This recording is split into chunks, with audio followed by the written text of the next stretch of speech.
প্রার্থনা কোচিং সেন্টারে তোমাদের সকলকে স্বাগতম জানাই। চলে আসলাম ছোট্ট একটা ক্লিপ নিয়ে। আজকে আমার আলোচ্য বিষয় হচ্ছে বক্সারের যুদ্ধের কারণ।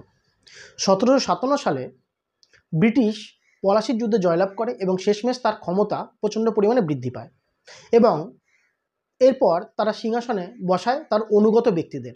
প্রথমে মির্জাফর এবং পরে মীর কাসিম। মীর কাসিম যেহেতু স্বাধীন মনোভাব সম্পন্ন ব্যক্তি ছিল, তাই ব্রিটিশদের সাথে তার সম্পর্ক মোটেই ভালো ছিল না।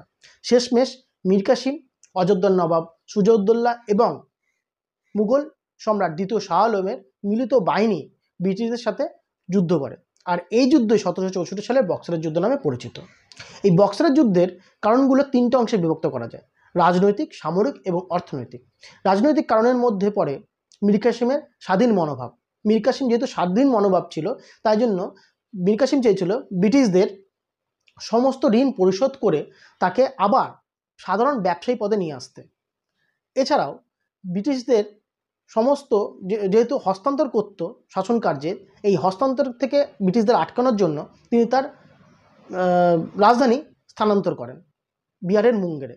এছাড়াও মীর কাসিম চেয়েছিল তার সেনাবাহিনীকে অত্যন্ত শক্তিশালী গড়ে তুলতে, যার জন্য সেনাবাহিনীকে শক্তিশালী করবার জন্য তিনি তার সেনা দলে ফরাসি, আফগানদেরও জায়গা দিত। এছাড়াও বিহারের মুঙ্গেরেও একটি অস্ত্রের কারখানা তৈরি করেন। এই সমস্ত কারণের জন্যই ব্রিটিশরা মীর কাসিমের ওপর প্রচণ্ড পরিমাণে ক্ষুব্ধ হয়। শেষমেশ গিয়ে দাঁড়ায় 1764 সালে বক্সারের যুদ্ধ। এ সম্পর্কে আরও বিশদে জানতে অবশ্যই আমার ইউটিউব চ্যানেলে ভিডিও দেওয়া আছে, তোমরা গিয়ে দেখো। দেখা হচ্ছে নতুন একটা ভিডিও নিয়ে। ভালো থেকো, ধন্যবাদ।